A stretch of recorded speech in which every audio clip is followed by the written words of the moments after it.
Aquiles Guevara Aragort los saluda en mi lección de Economía Liberal, semana 1. Vamos a dar comienzo a estas primeras lecciones de Economía Liberal, donde utilizaremos como fuente bibliográfica fundamentalmente la obra La acción humana de Ludwig von Mises, su edición del año 1960, la número 10. Debo señalar que esta obra apareció por primera vez el año 1960 con su primera edición, y ya en este año 2024 ya han aparecido 16 ediciones. Comenzaremos por hacer algunos comentarios en relación a el concepto de economía liberal, el concepto de liberalismo.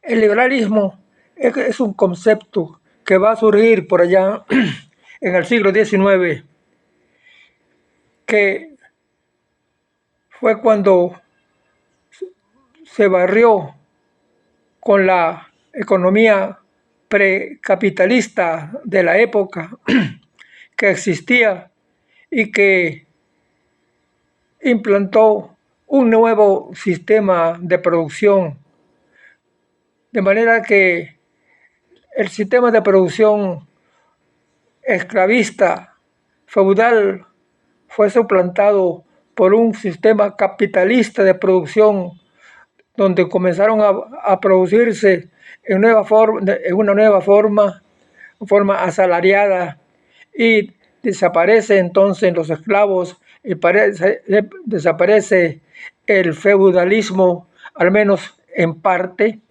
y empieza un proceso de producción que es el motor que va a impulsar en su aspecto teórico el gran economista y filósofo Adam Smith en su obra fundamental La riqueza de las naciones.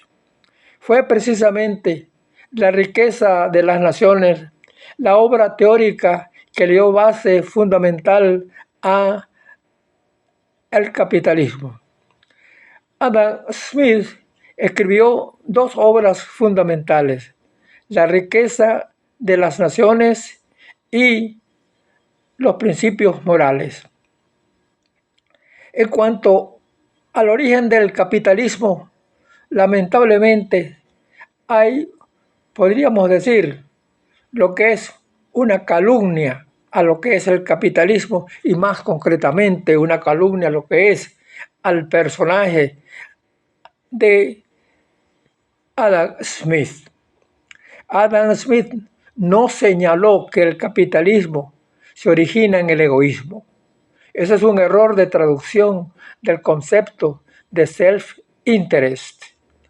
Lo que dijo Adam Smith es que el capitalismo se origina en el interés personal que tienen las personas en su desarrollo, en su progreso, en salir adelante, fomentando empresas, fomentando industrias, generando trabajo, generando empleo.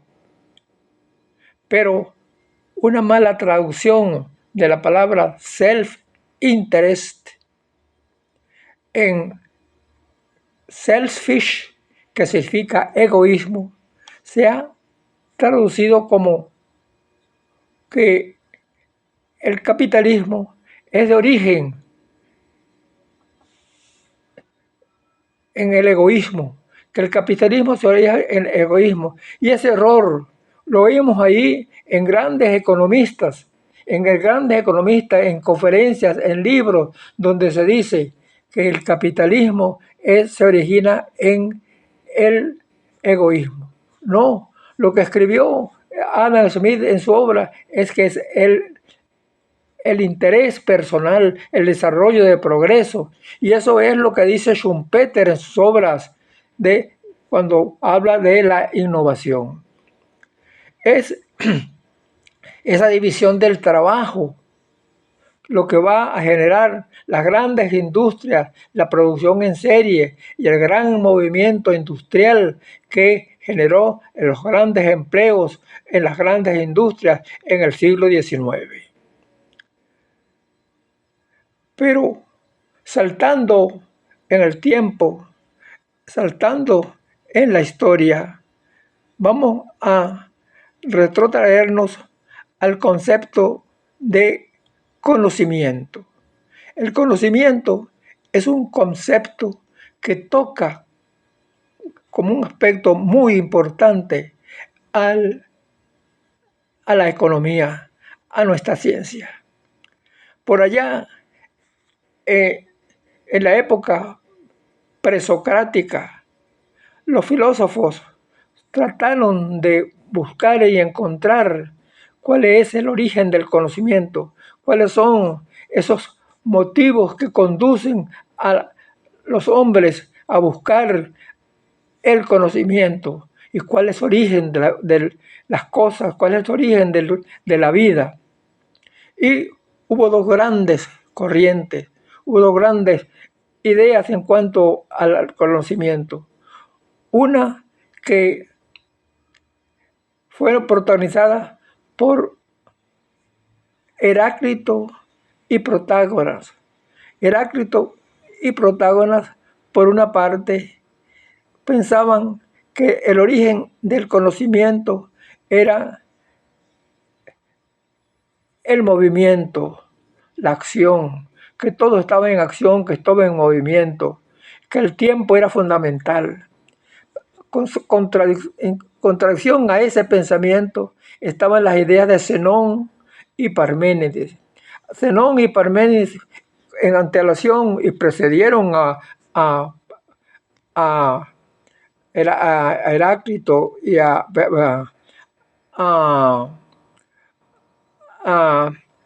estos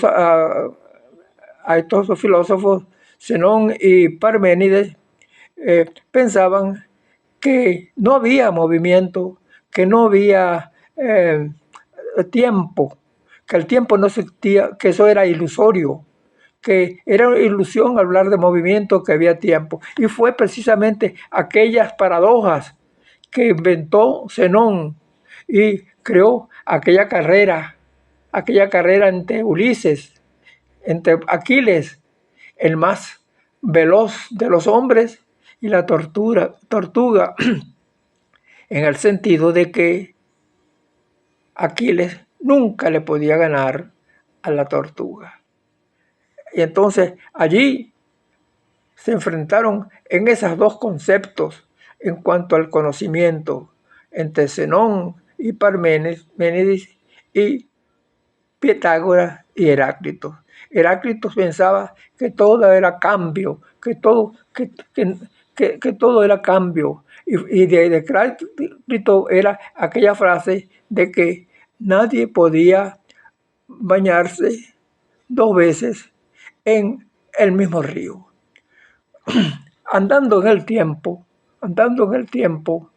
y yendo a nuestra ciencia, a la economía, trataron de explicar, inclusive en la sociedad, explicar cuál es el origen de la economía, por qué la gente busca el conocimiento económico.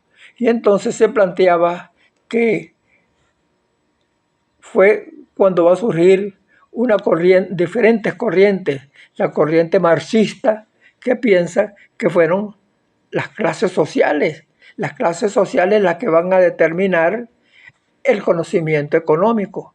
Es decir, que si alguien nos dice, dime a qué clase social perteneces y te voy a decir cómo piensas económicamente. Así que el capitalismo no es más que un embodrio de la burguesía, y el proletariado no pensará sino en forma económica, como solo dice su clase social. Pero si la clase social es la que va a indicarnos, orientarnos cómo es que va a pensar la persona, entonces el, el, va a subir el racismo. Las razas nos van a decir que son la raza los que nos van a explicar cómo piensan económicamente las personas. Entonces habrá un pensamiento judío, había un pensamiento de la clase china, de la raza china, de la clase aria, etcétera, etcétera. Inclusive se llegó a pensar en cuanto al conocimiento que muchas veces que era la divinidad, que era la divinidad la que inducía al hombre a buscar el conocimiento. Y entonces eran los dioses, eran de origen teólogo, la razón y de ser del conocimiento.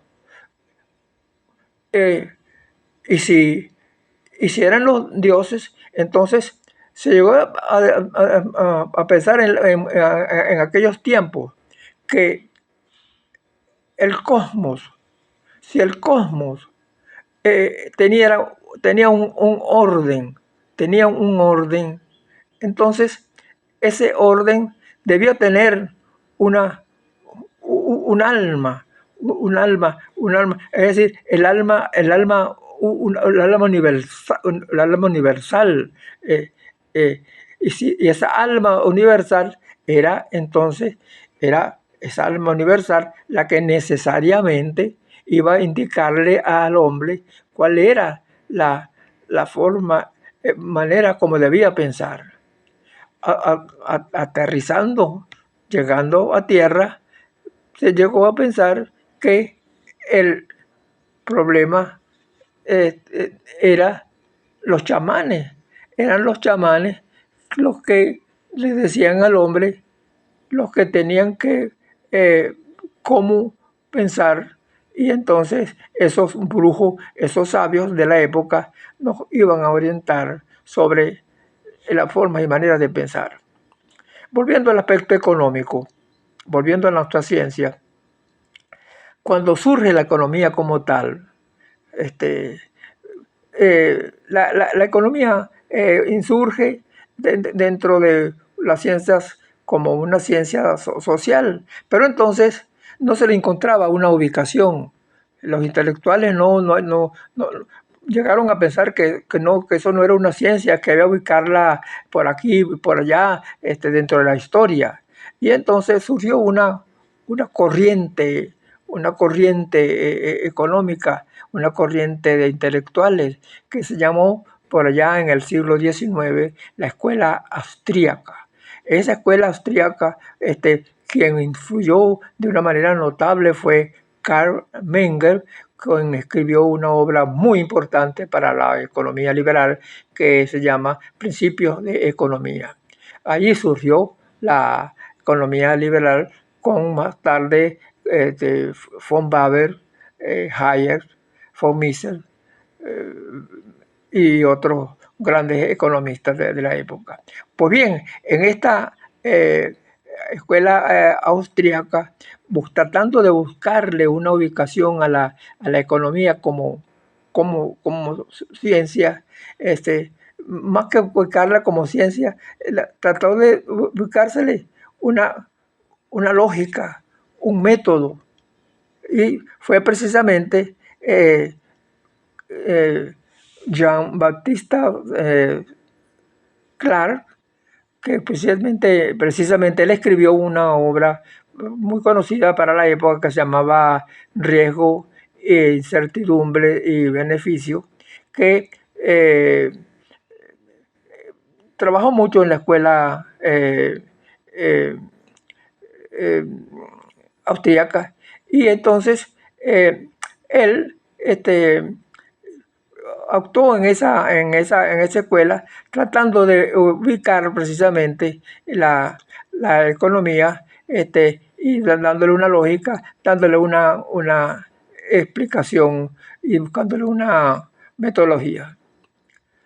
Pero por otra parte, volviendo a nuestro autor von Mises piensa que es un error usar la física como método en la economía. Para nuestros economistas liberales y fundamentalmente para von Mises, la economía no debe acudir a la física, sino porque la economía es una economía de tipo social. Entonces debe buscarse una teoría económica que encaje y que se inserte dentro de la economía capitalista. Es decir, que la economía debe ubicarse dentro del capitalismo, dentro de una teoría capitalista. Y es precisamente toda esa corriente del capitalismo la que se va, mediante su método, mediante su lógica, la que se va a desarrollar dentro de la economía liberal, dentro de la economía de keynesiana, post-keynesiana, liberal, y otras tantas corrientes que le van a dar forma y manera de pensar a la economía. Hay un gran sabio llamado Kuhn. Kuhn fue contratado en los Estados Unidos para trabajar en una universidad, creo que fue la Universidad de Harvard, y él escribió una obra muy importante para las finales de los 40, llamada Estructura de las revoluciones científicas. En esa obra, la estructura de las revoluciones científicas, él va a prepararse para hacer un estudio de las diferentes ciencias.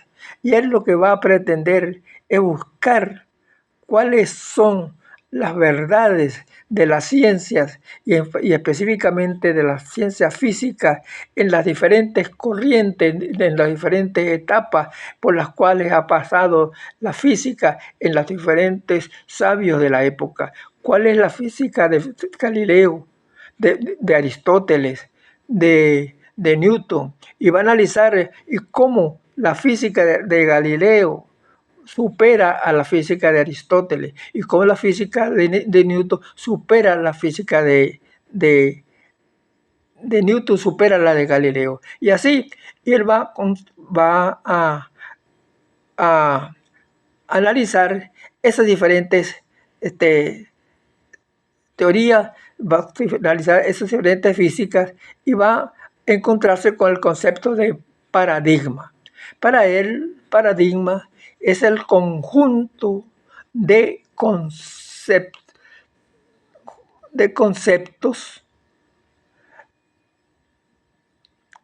técnicas, percepciones, valoraciones técnicas que son aceptadas por una comunidad científica en un tiempo y en un contexto histórico determinado, y le dan origen, estos le dan origen a una ciencia en un momento y en una época determinada, y que una vez que ese paradigma pierde vigencia, esa ciencia pierde vigencia y es suplantada por otro paradigma. Es decir, que a medida que las ciencias van siendo suplantadas por paradigmas, entonces en esa medida esos paradigmas van siendo suplantados plenamente y esa ciencia va siendo suplantada plenamente.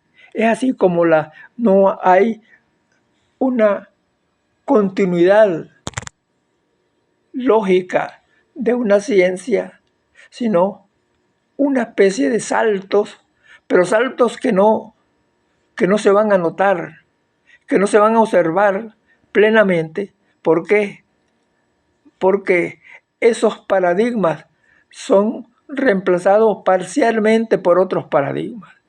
Es así como va cambiando y como va evolucionando la ciencia. Mis queridos amigos, con esta comentarios doy por concluido mi lección de economía liberal del día de hoy. Le doy las gracias por la atención que puedan haberme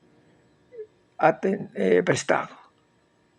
Los invito muy cordialmente para el próximo miércoles y para todos los miércoles, días en que va a aparecer mi lección de economía liberal. Estos programas van dedicados especialmente a los estudiantes de economía y aquellos jóvenes economistas que quieran y desean incursionar en la economía liberal.